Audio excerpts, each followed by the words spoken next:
สถานที่บำเพ็ญกุศลตลอดฤดูกาลเข้าพรรษาและออกพรรษาก็มีการบูรณะเปลี่ยนหลังคากระเบื้องทั้งหมดแล้วก็บูรณะในส่วนต่างๆใกล้จะแล้วเสร็จหลายท่านที่ยังไม่มีโอกาสจะได้ร่วมบุญร่วมกุศลก็สามารถติดต่อสอบถามและร่วมทำบุญได้ที่พระครูประภัชชัยคุณเจ้าคณะตำบลสันปุเรยเขต 2เจ้าอาวาสวัดชัยสถานตำบลสันปุเรยอำเภอดอยสะเก็ดจังหวัดเชียงใหม่หมายเลขโทรศัพท์0876572458 0876572458หรือที่0531143332ได้ทุกวันก็เป็นการบูรณะวิหารหลังใหญ่ของวัดชัยสถานชีวิตที่ไม่มีการปฏิบัติธรรมไม่มีศีลมีธรรมก็เหมือนกับแผ่นดินที่ว่างเปล่าเหมือนกับภาชนะที่ปราศจากอาหารทุกชนิดก็ย่อมหาประโยชน์อันใดมิได้คนที่มีศีลธรรมปฏิบัติธรรมก็เปรียบเสมือนว่าเป็นผู้ทรงไว้ซึ่งพระไตรปิฎกเหมือนกับไม้จันทร์ที่อยู่ในป่าก็ย่อมเป็นของหายากเจริญสุขญาติโยมท่านสาธุชนผู้ฟังทั้งหลายทุกท่านทุกคนทุกสารทิศที่เป็นมิตรในทางธรรมเป็นที่รักที่นับถือของตุเจ้าทุกท่านทุกคนไม่ว่าโยมจะอยู่ทิศเหนือใต้ตกออกใกล้หรือไกลก็เป็นที่รักที่นับถือทุกเพศทุกวัยนะวันนี้รายการธรรมะก่อนนอนก็มาพบกับญาติกับโยมอีกเช่นเคยแต่มาพบโยมเป็นประจำทุกวันอังคารตั้งแต่เวลาเดี๋ยวนี้เป็นต้นไปเป็นเวลา1 ชั่วโมงโดยประมาณณทางสถานีวิทยุการเผยแผ่ธรรมคลื่น 104.50 วัดฝายหินดอยสุเทพอำเภอเมืองจังหวัดเชียงใหม่อาตมาภาพปัจจุบันนี้บวชเป็นเณรเป็นพระรวมทั้งเณรทั้งพระนะก็ได้65 พรรษาได้65 พรรษาก็เป็นเณรได้7 พรรษาเป็นพระ58 พรรษาบวชมาตั้งแต่อายุ12-13 ขวบปัจจุบันอายุก็จะเต็ม78ในวันที่7เดือนกันยายนพุทธศักราช2567นี้เกิดวันที่7กันยายนพุทธศักราช2489ปีจอวันเสาร์คือวัน7ญาติโยมท่านทั้งหลายปัจจุบันเป็นเจ้าอาวาสวัดหนองตองเป็นเจ้าคณะอำเภอหางดงอยู่วัดหนองตองตำบลหนองตองอำเภอหางดงจังหวัดเชียงใหม่เลขที่วัด188หมู่ที่3ตำบลหนองตองหางดงจังหวัดเชียงใหม่วันนี้บอกหมดนะบอกหมด บอกให้ญาติโยมฟังหมดน้ำหนักเท่าไหร่ ไม่อยากจะบอกนะไหนๆ ก็จะบอกก็บอกทั้งหมดนะโยมนะอย่าคิดให้มากน้ำหนักนั่น89หรือ90 89นี่แหละสูง174กับ175นี่ส่วนสูงนะน้ำหนักเกินไปนะโรคประจำตัวนี่บอกทั้งโรคประจำตัวได้ด้วยอีกมันมีโรคทุกคนนะแต่ใครจะป่วยเป็นโรคอะไรโรคประจำตัวมีอะไรบ้างก็เป็นเรื่องของแต่ละบุคคลแต่ทุกเจ้าวัดหนองจอกนี่เบาหวานอันดับ1เลย2ความดัน3ไขมันดีไขมันเร็ว4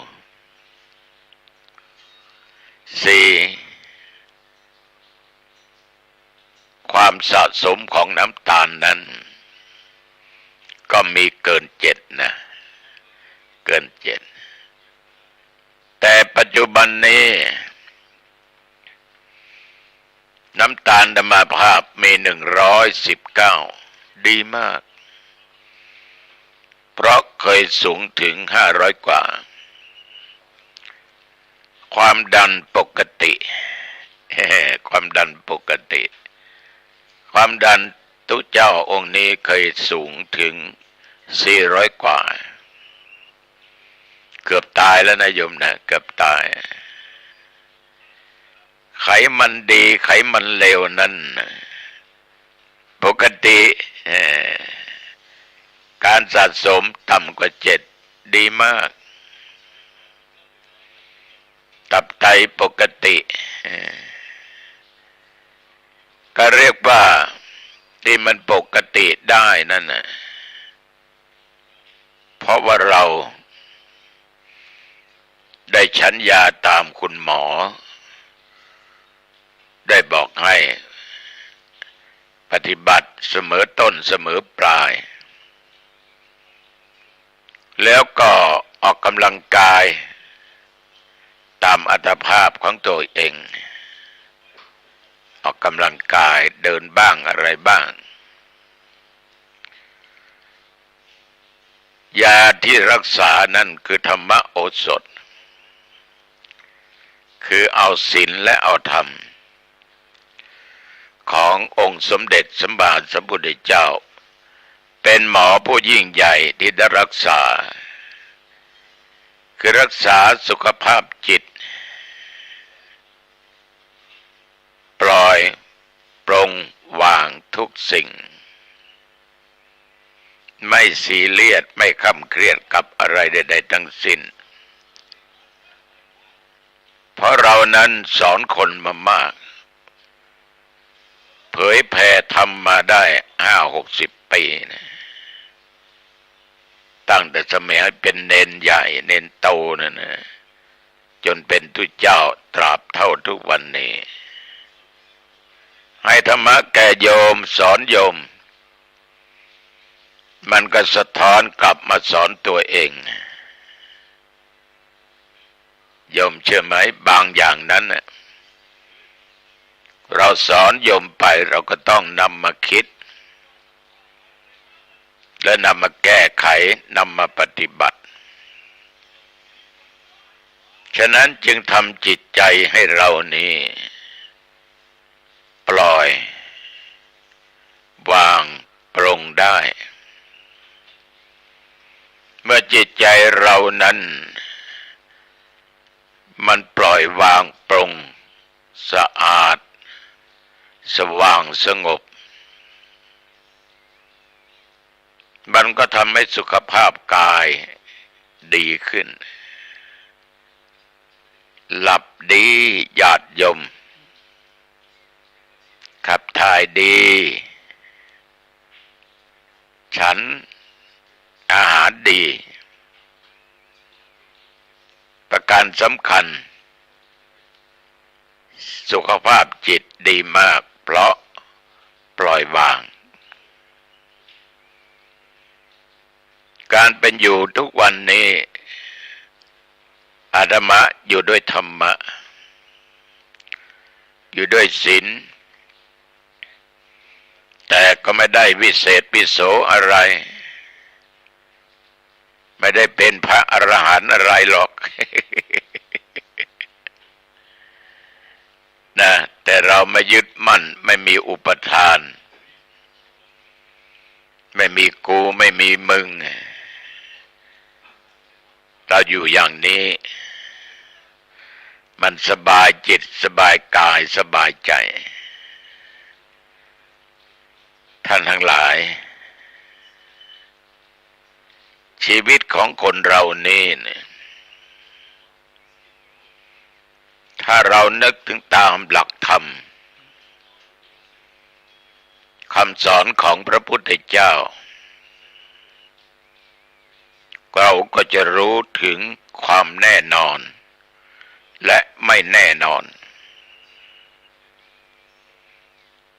ความไม่แน่นอนก็คือเรื่องในตัวเรามันจะมีการเปลี่ยนแปลงไม่อยู่คงที่ถ้าพูดถึงร่างกายของเรามันจะเปลี่ยนแปลงไปตลอดก็คือมีความแก่เป็นธรรมดาเราไม่สามารถผ่านพ้นความแก่ไปได้เรามีความเจ็บเป็นธรรมดาเราก็ไม่สามารถจะผ่านพ้นความเจ็บไปได้เรามีความตายเป็นธรรมดาเราก็ไม่สามารถจะผ่านพ้นความตายไปได้คุณจะอยู่ในสถานะใดจะมีชื่อเสียงขนาดไหนจะโด่งจะดังจะดีจะดับเหมือนกันหมดโยมลองคิดดูเศรษฐีก็ตายคุณหมอก็ตายดาราดังๆนักร้องดังๆก็ตายครูบาอาจารย์มหาเถระก็ตายคนโน้นคนนี้ก็ตายพ่อแม่เราก็ยังตายจากเราไปอย่างโยมบางคนแม่ก็ไปแล้วเหลือพ่อ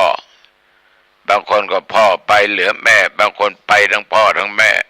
แต่ถ้าได้อยู่กับพ่อกับแม่โอ้ก็เป็นบุญของโยมแล้วจะมานึกดูเนี่ยตุเจ้าที่เราอยู่ด้วยกันเห็นหน้ากันอยู่ตลอดเวลามันจากกันไปทุกปีนะจากกันไปทุกปีที่รู้จักกันเคารพกันเคยไปมาหาสู่กันเคยนั่งคุยกันสนทนาธรรมกันทำงานร่วมกันมาก็จากกันไปเยอะอาตมาภาพเดิมอยู่แม่ริมนะแต่มาอยู่วัดหนองตองสมัยเป็นเนนปี06นับตั้งแต่นั้นมาจนถึงบัดนี้เนี่ยใน60 ปีเนี่ย60 กว่าปีเล็กน้อยเนี่ยที่อยู่วัดหนองตองก็มาหลับตานึกถึงญาติโยมที่เคยอุปถากอุปถัมภ์มาใส่บาตรมาฟังเทศน์มานอนวัดอุปถากอุปถัมภ์วัดวามาตลอดหลับตานึกดูนะญาติโยมจากเราไป600 กว่าคนทั้งพ่ออุ้ยแม่อุ้ยในวัยกลางคนในวัยเดียวกันแต่หนุ่มกว่าอ่อนกว่าทั้งหญิงทั้งชายประมาณ600 กว่าคนจริงๆคิดดูแล้วไม่มีบ้านหลังไหน 100 หลังคาเรือนนี่90 กว่าที่มีคนตายบางหลังคา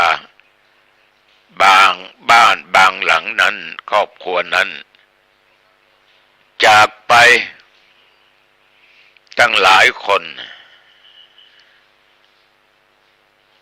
บริเวณที่อยู่กับยมพ่อยมแม่ตายทุกหลังคาเรือน เหลือลูกเหลือหลานเหลือเหลนสืบมานี่แหละญาติโยมเรามานึกมาคิดกันว่าทุกคนมันเป็นอย่างนี้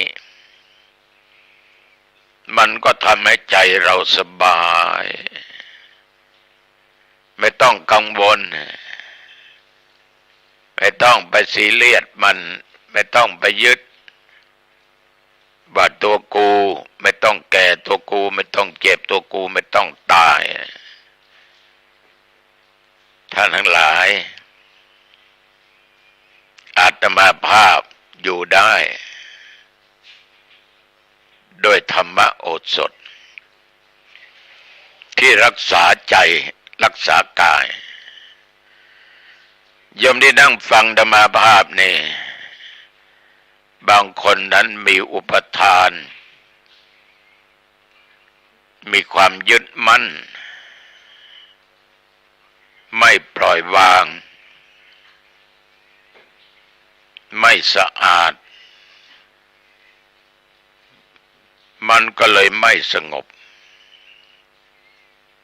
เมื่อมันไม่สะอาดมันก็ไม่สงบ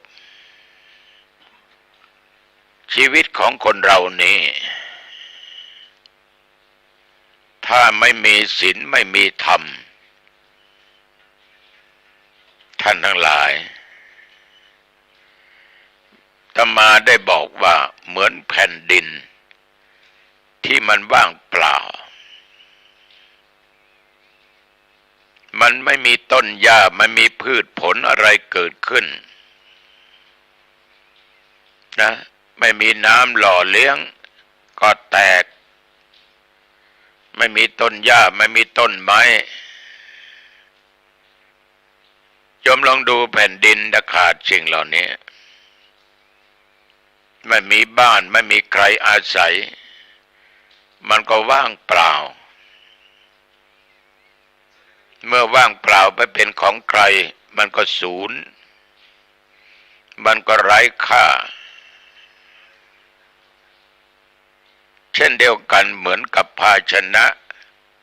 ชามถ้วยกะละมังอะไรก็ตามถ้าไม่มีของมาใส่แก้วน้ำไม่มีน้ำขวดไม่มีน้ำไม่มีของใส่มันก็ว่างเปล่าไม่มีอาหารมาใส่ก็ถ้วยเปล่าไม่มีข้าวก็ชามเปล่าญาติโยมมันจะเปล่ามันจะสูญมันก็ไม่มีประโยชน์ใดๆทั้งสิ้นถ้ามันไม่มีอะไรมาใส่นิยมก็ไม่ต้องมีโรงงานทำถ้วยทำชามทำแก้วทำถังทำสาทำน้นทำนี่ท่านทั้งหลายที่มันมีของใส่มันก็มีการผลิตขึ้นมา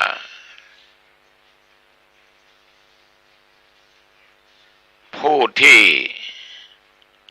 มีศีลมีธรรมนำมาปฏิบัติแต่มาว่าคนที่มีศีลมีธรรมอยู่ในจิตในใจอยู่ได้นะอยู่ได้เป็นสุขได้ถ้าโยมไม่มีศีลไม่มีธรรมเนี่ยไม่เป็นสุขหรอกอยู่ไม่เป็นสุข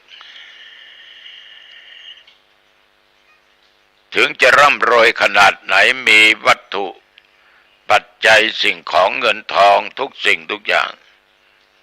โยมก็ไม่มีความสุขเพราะมีความอยากไม่ที่สุด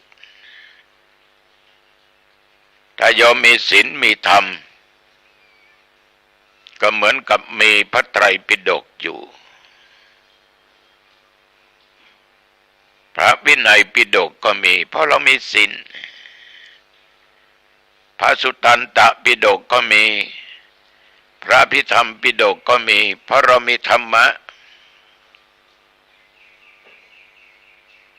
ดอกไม้จันทร์นี่ญาติโยมถึงมันจะอยู่ในป่าก็หายากนะเป็นของหายากเพราะมันมีกลิ่นหอมมีกลิ่นหอมฉะนั้นสาธุชนญาติโยมชีวิตของคนเรานี่ว่างในสิ่งที่ควรว่างแต่อย่าว่างจากศีลจากธรรมต้องมีศีลมีธรรมอาตมาและโยมอยู่ได้เพราะเรามีพระไตรปิฎกอยู่ในจิตในใจ หัวเราะได้นะโยมนะ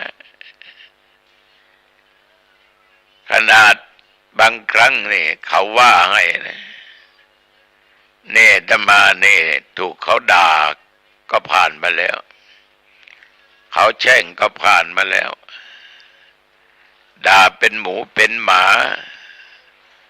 ไอ้ห่าไอ้ไรก็ถูกด่ามาแล้วถูกถามฟันถามฆ่าก็ผ่านมาแล้วคนที่ว่าคนที่ถามนั่นเนี่ยคือมันไม่รู้เราก็นึกว่ามันเป็นกรรมของกูเนี่ย กูเคยด่าเขาว่าเขาเดี๋ยวนี้เขาก็มาว่าให้เราคิดอย่างนี้มันไม่มีอัตตาไม่มีตัวตนญาติโยมบางคนนี่เขาด่าไม่ได้มึงด่ากูทำไมมึงว่าให้กูทำไม กูก็เลยเจ็บเขาว่าก็เลยเจ็บใจ เจ็บตัวยังไม่ทันตีก็เจ็บตัวแล้วท่านทั้งหลายเพราะเราไม่ปล่อยวางญาติโยมบางคนไปวัดไปนั่งสนทนาธรรมรำคาญหลวงพ่ออยู่บ้านใกล้กับคนอันธพาลเนี่ยรำคาญบางครั้งอยากจะเอาก้อนอิฐเอาไม้ขว้างปาละเพียงแต่คุณคิดจะขว้างปาเขาจะทำร้ายเขารำคาญเขานะคุณก็ทุกข์แล้วเพราะเหตุใดคุณถึงรำคาญเพราะคุณคิดว่ากูใครจะว่าอะไรกูไม่ชอบไม่ได้ใครจะทำอะไรกูไม่ชอบไม่ได้เกิดความยึดมั่นขึ้นเลยเป็นทุกข์ตัวเจ้าเคยเล่าชีวิตตัวเจ้าให้โยมฟังเรื่องจริงทั้งนั้นแหละเป็นเรื่องจริงหลายครั้งที่มีงานที่วัดงานปอยหลวงใต้วัดก็เป็นดนตรีอีกมุมหนึ่งก็เป็นลิเก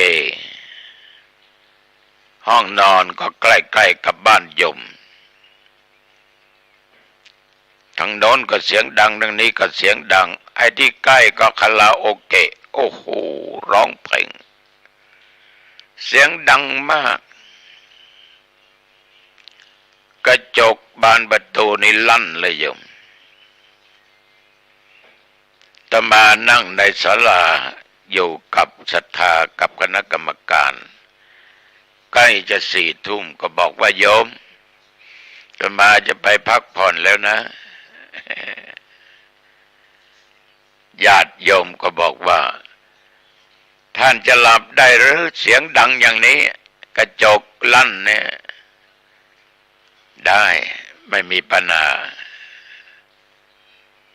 แต่มาก่อนจะเข้าห้องนอนก็เข้าห้องน้ำห้องนอนนั้นห่างจากบ้านโยมประมาณ10 กว่าเมตรมีทางเดินผ่านเสียงดังลั่นนะแต่อาตมาเองนอนหลับได้พอใดถึงนอนหลับได้คิดว่ากูจะหลับ ก็ไม่ได้ว่าจะหลับจะพักผ่อนไม่ต้องไปสนใจมันเดี๋ยวมันก็หยุดเองก็หลับตื่นมาก็ไม่ได้ยินเสียงอะไรเขาหยุดหมดถ้าหากว่าเราไม่ปล่อยวางรำคาญหูวะทำไมเสียงดังเกิดอารมณ์ขึ้นมาไปว่าให้เขาเดี๋ยวเขาก็สวนมาตอบมามันยิ่งจะทุกข์ยิ่งจะนอนไม่หลับปล่อยไปเดี๋ยวมันก็หยุดเองนี่ญาติโยมบางครั้งถ้าเราไปยึดเนี่ยมันเป็นทุกข์เนี่ยบ้านใกล้เรือนเคียงกันเขาจะทำอะไรช่างเขามันจะเอะอะโวยวายอะไรก็ช่างมันเดี๋ยวมันก็ต้องหยุดถ้าเราไม่หยุดใจตัวเองออกไปต่อกรไปว่าอะไรให้เขาเกิดเรื่องนะโยมนะดีไม่ดีสร้างกรรมนะทำร้ายร่างกายกันยิงกันตีกันฟันกันแทงกันถึงกับเจ็บป่วยเข้าโรงพยาบาลถึงกับเสียชีวิตเพราะเราไม่ปล่อยวางมันเป็นทุกข์ญาติโยมนี่เคยคุยกับหลวงปู่มาหลวงปู่องค์หนึ่งท่านอาพาธต้องไปรักษาตัวที่กรุงเทพผ่านิ้วก็มีพระลูกศิษย์ลูกหาตลอดจนพระสงฆ์องค์เจ้าไปเยี่ยมท่านอาตมาก็ไม่เข้าหรอกเพราะมีหลายเห็นว่าว่างแล้วห่างแล้วก็เลยเข้าไปกราบหลวงปู่หลวงปู่ก็พูดว่านี่ลูกเกือบไม่ได้เห็นกันแล้วนะลูกนะแต่มาพ่อโอ้ขอบคุณ ญาติโยมบางครั้งเราก็ลืมนะขาดสติได้ฉะนั้นทุกสิ่งทุกอย่างเนี่ยโยมต้องมีตู้พระไตรปิฎกอยู่ในจิตในใจอย่าให้จิตใจว่างจากศีลว่างจากธรรมประการสำคัญในตัวกิเลสที่มันสำคัญนั่นนะคืออะไรญาติโยมตัวกิเลสที่สำคัญที่มันทำให้เราเป็นทุกข์อยู่ทุกวันเนี่ยไม่ว่าโยมและอาตมานะ นั่นคืออะไรโยมตัวตัณหานี่แหละคือความทะยานอยากเนี่ยมันทำให้เราเป็นทุกข์กับมันนะนี่ขนาดเป็นพระนะปฏิบัติมานะปล่อยวางปลงวางนะก็ยังมีความอยากอยู่บ้างแต่มาไม่เคยปฏิเสธว่าไม่มีความอยากมีแต่ใครจะมีมากมีน้อยเท่านั้นเองนะใครจะหยุดมันได้สต็อป ได้เท่านั้นเองนะไม่เคยปฏิเสธ ความอยากความติดใจความยึดติดมันยังมีอยู่หนุบหนับอยู่ญาติโยมทั้งหลายมันหมดไปได้ยากยางมันเหนียวมากไอ้ตัวตัณหานี่ยางมันเหนียวมากฉะนั้นเราต้องพยายามเอายางแห่งความอยากนี่ออกไปให้ได้ไม่ได้มากก็ขอได้วันทีละนิดทีละหน่อยตัวเจ้าก็คิดว่าตัวเองก็คงจะบางไปบ้างอะนะว่าไงญาติโยมความอยากมีมากหรือมีน้อยเราก็ไม่ว่ากันนะโยมนะสิ่งเหล่านี้มันเป็นเรื่องของแต่ละบุคคลกามตัณหานี่ความอยากในกามตัวนี้ก็สำคัญนะเกิดเป็นมนุษย์เกิดบนเทวโลกมันก็ยังมีการเสพกามอยู่ในกามภพต่างๆนี่เป็นภูมิที่เกิดของผู้ที่ยังต้องเสพกามโลกมนุษย์หรือเทวโลกนี่ญาติโยมใครที่กลัวเวลาตายไปอยู่บนสวรรค์น่ะเทวโลกกลัวไม่ได้เสพกามนั่นน่ะหมดห่วงได้นะแต่มันมีแต่ละชั้นละชั้นนะถามว่าตุเจ้าไปเห็นมาหรือยังตอบว่าไม่ได้เห็นนะแต่ใจคิดอย่างนั้นนะมันยังเสพกามกันอยู่ในมนุษย์โลกในเทวโลก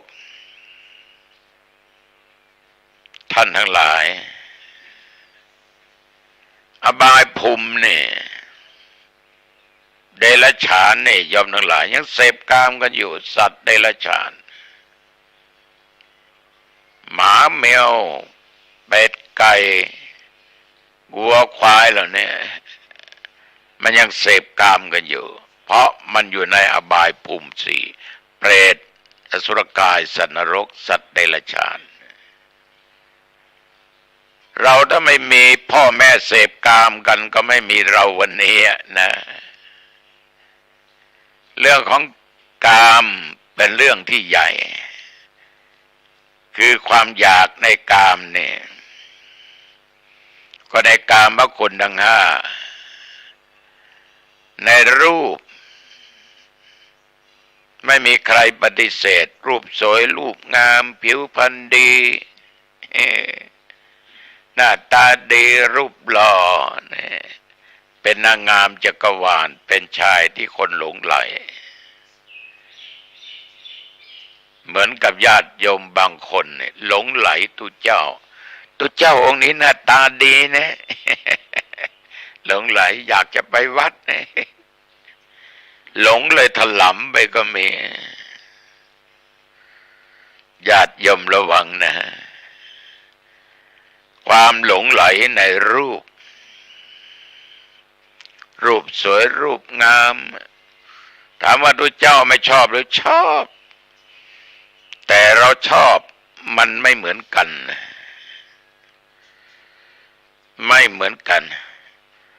ชอบผู้หญิงที่สวยงามไหมชอบแต่เราเอาไม่ได้ตอบแค่เดียวเราก็ชมว่าเขาสวยงามดีผิวพรรณวรรณะดีมันเป็นเรื่องของมนุษย์ธรรมาไม่ได้ปฏิเสธมันเป็นบุญของเขาที่เกิดมาชาตินี้ผิวพรรณวรรณะรูปร่างหน้าตาดีหล่อเหลาเอาการ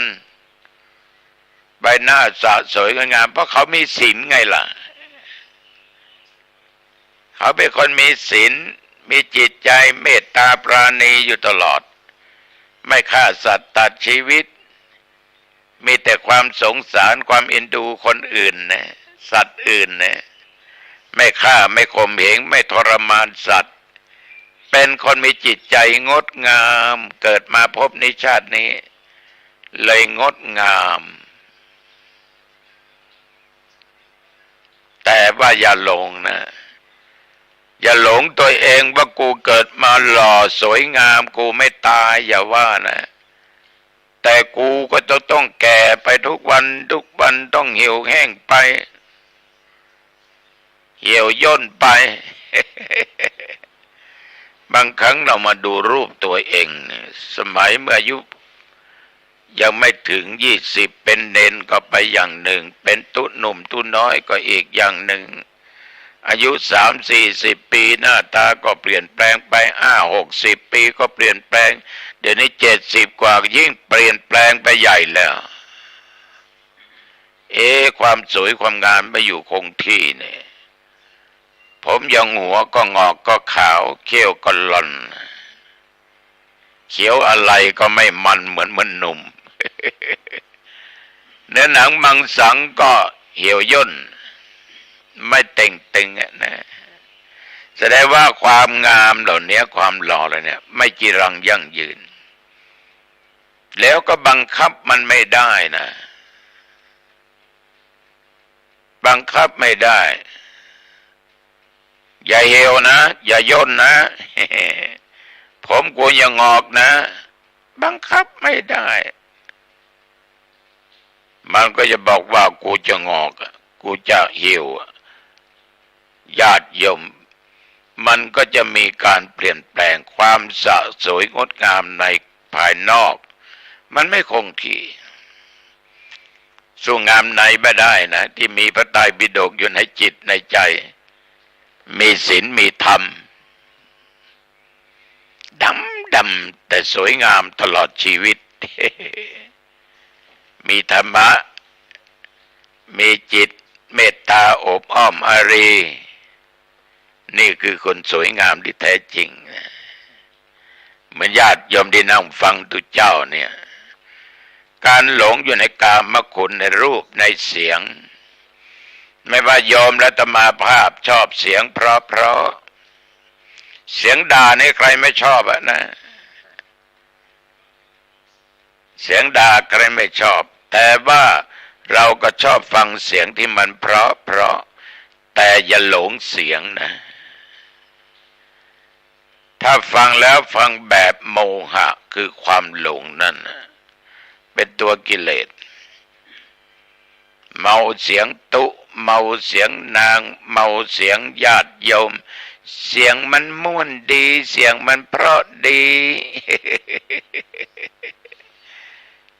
แต่ก็ยังสู้เสียงแห่งธรรมะไม่ได้มีความไพเราะในเบื้องต้นไพเราะในท่ามกลางและไพเราะในที่สุดเสียงเพราะอร่อย เสียงหวานแห่งธรรมะอร่อยดีนี่ฟังตุเจ้านะอย่าหลงเสียงตุเจ้าให้หลงธรรมะนะ ให้ฟังเอาธรรมะนี่ยมทั้งหลายกลิ่นจมูกนี่มันชอบกลิ่นหอมกลิ่นน้ำอบน้ำหอมกลิ่นดอกที่หอมบางคนเดินผ่านกันโอ้ยคนนี้ใสสะอาดผิวพรรณวันดีกลิ่นหอมถ้ามันไม่อาบน้ำแล้วมันจะหอมไหมไม่ปะแป้งมาใส่น้ำยาอะไรมันจะหอมไหมตายให้ยกให้ฟรีเลยที่หล่อสวยงามกลิ่นหอมเอาไหมไม่เอาญาติโยมกลิ่นเหม็นทุกคนไม่ชอบใช่อาตมาก็ไม่ชอบโยมก็ไม่ชอบแต่อย่าหลงกลิ่นหอมนะรสที่เราชอบไม่ว่าอาหารไม่ว่าน้ำไม่ว่าอะไรก็ตามถ้าไปหลงติดกับมันนี่เป็นทุกข์นะโยมนะอาหารร้านนั้นดีก๋วยเตี๋ยวร้านนั้นดีน้ำร้านนั้นดีโอ้โหคนบริการก็ดีชอบไกลก็ไปใกล้ก็ไปเท่าไหร่ไม่ว่าหลงสัมผัสสิ่งที่นิ่มที่นวล สิ่งที่ชอบไม่ชอบมาเป็นอารมณ์ฉะนั้นกามอารมณ์กามตัณหาเนี่ยโยมทั้งหลายมันทำให้เราเป็นทุกข์นะชวนให้เรารักชักให้เราหลงให้เราใคร่พาใจให้กำหนัดยินดีโดยสูงสุดได้แก่ความยินดีความพอใจความติดใจในกามภพอันเป็นภูมิที่เกิดของผู้ยังต้องเสพกามและสมบูรณ์ไปด้วยกามเช่นโลกมนุษย์ตลอดเทวโลกเหล่านี้เป็นต้นเป็นกามตัณหาภาวะตัณหานี่ญาติโยมตัณหาในภพก็หมายความว่าความอยากในภพโดยทั่วไปได้แก่ความอยากมีอยากเป็นโน่นอยากเป็นนี่ อยากสวยอยากงามอยากได้ยศถาบรรดาศักดิ์เป็นพระกูอยากเป็นเจ้าคุณเป็นเจ้าคุณชั้นนั้นอยากเป็นชั้นราชชั้นราชอยากเป็นชั้นเทพชั้นเทพอยากเป็นชั้นธรรมชั้นธรรมอยากเป็นชั้นพรหมชั้นพรหมอยากเป็นชั้นรองสมเด็จเป็นสมเด็จอยากเป็นสมเด็จตัวเจ้ามีไหมก็มีเพราะเรายังเป็นมนุษย์แต่เรานี้คิดว่าเป็นก็ได้ไม่เป็นก็ได้เราสบายให้เป็นตัวของตัวเองนั่นแหละเป็นสุขสนุกดีใครจะเป็นอะไรก็ช่างมันแต่มันจะเป็นก็ให้มันเป็นไปเราไม่ไปเสาะแสวงหาเพราะมันทุกข์เป็นนายสิบอยากได้นายร้อยนายร้อยอยากได้นายพันนายพันอยากได้นายพลเป็นคนสามัญธรรมดาอยากเป็นสสเป็นสสอยากเป็นรัฐมนตรีอยากเป็นนายกถามว่าสุขไหมโอ้ดูเขาแล้วไม่สุขด่ากันทุกวันกูว่ามึงว่าให้กู สู้โยมที่นั่งฟังตัวเจ้าเทศไม่ได้เป็นสุขเป็นตัวของตัวเองเนี่ยดีที่สุดถ้าโยมมีกินมีใช้มีอะไรทุกสิ่งทุกอย่างโยมมีศีลมีธรรมอยู่ในจิตในใจโอ้เป็นอย่างนี้เป็นสุขสนุกก็สนุกไม่ต้องไปซีเรียสกับมันเป็นผู้ใหญ่บ้านก็ถูกเขาด่าเป็นกำนันก็ถูกเขาว่าเป็นนายอำเภอก็ทั้งว่าทั้งด่าเป็นผู้ว่าเป็นอะไรก็ตามถูกด่าเป็นนายกยิ่งถูกด่าใหญ่ด่าเป็นตู้เจ้ายังโดนด่าถูกด่าญาติโยมขอให้เป็นตัวของตัวเองรู้จักอัตภาพของตัวเองถ้าอยากเป็นโน่นอยากเป็นนี่นี่มันก็เป็นทุกข์อยากมีนั่นอยากมีนี่ก็ปล่อยไปตามความอยากตามศีลตามธรรมโยมจะมีความสุขความอยากมีอยากได้แต่ผิด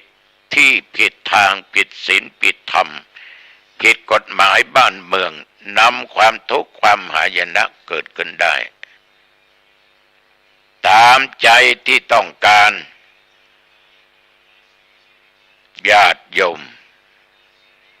มันก็เป็นสิ่งที่ทำให้เรานั้นมีความกำหนัดยินดีในรูปติดอยู่ในสิ่งที่อยากจะเป็น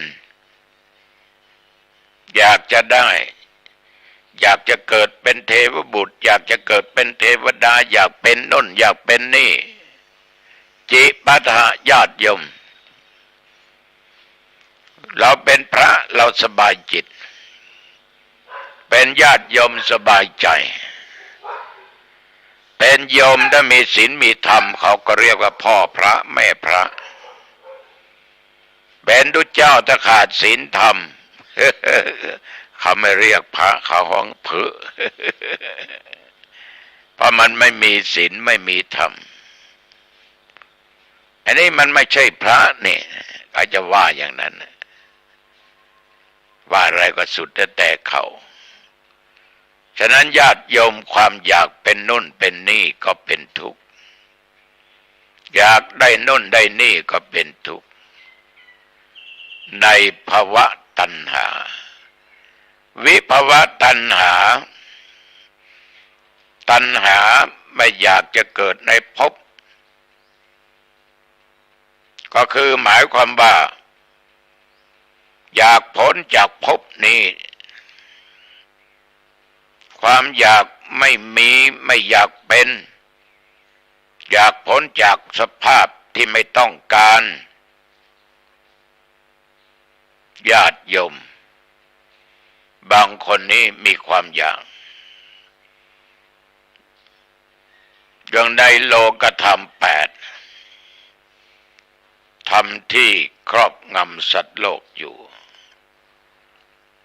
มีลาภมียศมีสุขมีสรรเสริญทุกคนอยากได้ลาภอยากได้ยศอยากได้สุขอยากให้คนอื่นสรรเสริญก็เป็นตัวตัณหาไม่อยากเสื่อมลาภไม่อยากเสื่อมยศไม่อยากทุกข์ไม่อยากถูกคนอื่นติฉินนินทาก็เป็นวิภวะตัณหานะใช่ไหมโยมนะกลัวเขามาติเตียนกลัวเขาด่ากลัวเขาว่าเป็นตัณหากลัวเสื่อมยศเป็นตัณหากลัวไม่ได้น่นได้นี่ก็เป็นตัณหากลัวความทุกข์ยากก็เป็นตัณหานะลองคิดดูดีๆนะโยมนะฉะนั้นจะมาสรุปให้โยมฟังว่าสู้เป็นตัวของตัวเองดีกว่าไม่ยึดมั่นไม่เป็นอัตตาไม่มีอุปทานแต่ขอญาติโยมมีศีลและมีธรรมอยู่ในจิตในใจทำการทำงานไปตามหน้าที่ตั้งอยู่ในหลักศีลในหลักธรรมในตัวบทกฎหมายอันเมืองนิพพานนั้นไว้ก่อนขอเอาปัจจุบันเนี่ยทำให้ดีที่สุดทำให้โยมเกิดความสุขที่สุดนะนิพพานเอาไว้ทีหลังมันจะถึงก็ถึงเองไม่ตายเราก็ถึงนิพพานได้ดับขันธ์ก็ถึงนิพพานได้ฉะนั้นญาติโยมสาธุชนท่านผู้ฟังทั้งหลายตัวที่ทำเราเป็นทุกข์ก็คือตัวตัณหาความทะยานอยากนี่ขอฝากกับญาติกับโยมนะอาตมาภาพก็ขอฝากไว้แค่นี้ในที่สุดนี้ญาติโยมกลับเข้าบ้านก็อย่าลืมปิดประตูบ้านไว้ให้ดีนะขึ้นบ้านปิดประตูหอเรือนหน้าต่างให้เรียบร้อยเก็บของมีค่าให้ดีของไหนที่โยมจะใช้ก็วางไว้ที่มันเดินผ่านไปผ่านมาตามองเห็นท่านพระครูสอนให้มีตัณหาอีกแล้วเนี่ยก็แล้วแต่โยมจะคิดนะไม่ต้องไปยึดมั่นโยมจะทานอะไรก็ทานแล้วก็อาบน้ำล้างหน้าแปรงฟันอาบน้ำนุ่งผ้าห่มผ้าให้เรียบร้อยโยมชอบอย่างไหนอย่างใดก็นุ่งอย่างนั้นอื่นอัดไม่เอาก็ไม่ต้องเอาชอบสีไหนสีใดก็สุดแล้วแต่จะปะแป้งก็สุดแล้วแต่โยมชอบให้โยมมีตัณหาอีกแล้วมีกิเลสแล้วหลงลุงไม่นะไม่โยมทั้งหลายต้องเริ่มต้นขึ้นบันไดตั้งแต่ขั้นแรกจนถึงขั้นสุดท้ายโยมจะรู้เองแล้วก็กราบพระหนกราบพระพุทธ กราบพระธรรมกราบพระสงฆ์กราบพระบิดามารดาพระในบ้านเพราะท่านทั้งสองเป็นผู้ให้กำเนิดผู้ให้ชีวิตเลี้ยงดูเรามากราบครูอาจารย์พระอุปัชฌาย์เพราะเรารู้หนังสือเรามีสติมีปัญญามีวิชาความรู้เพราะครูอาจารย์เป็นผู้สอนนอกจากบิดามารดาเป็นครูคนแรกแล้ว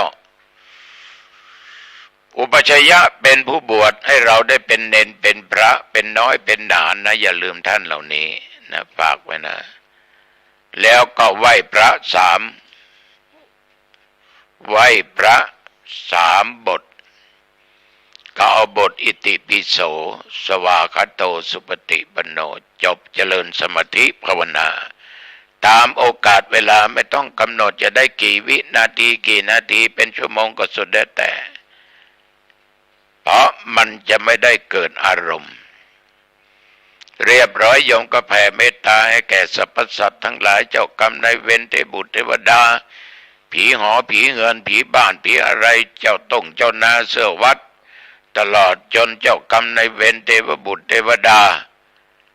ผู้มีพระคุณทั้งหลายปู่ย่าตายายครูบาอาจารย์บิดามารดาผัวเมียลูกเต้าสัตว์ทั้งหลายแผ่เมตตาให้หมดนะโยมนะนึกในใจนั่นแหละแล้วก็แผ่เมตตาแก่ตัวเองข้าพเจ้าเกิดมาชาติไหนไม่ว่าชาตินี้ชาติใดก็ตามความอดความอยากจงอย่าได้เกิดมีแก่ข้าพเจ้าขอข้าพเจ้ามีทุกสิ่งทุกอย่างเอาสอนมีตัณหาอีกแล้วไม่ใช่นะปรารถนาเอาบารมี10อธิษฐานบารมียังมีนะแล้วว่าเกิดมาชาติไหนขอให้ข้าพเจ้านั้นอย่าได้พบความทุกข์ให้มีแต่ความสุขยิ่งขึ้นไปสุขกายสบายใจขอได้เกิดพบชาติพระศรียเมตไตรโดยเถิดแล้วก็นอนหลับสบายไม่ฝันเห็นลายนะโยมนาตื่นมาก็สบายสดชื่นอายุวันโนสุขังพลังพบกันใหม่โอกาสหน้าเจริญพร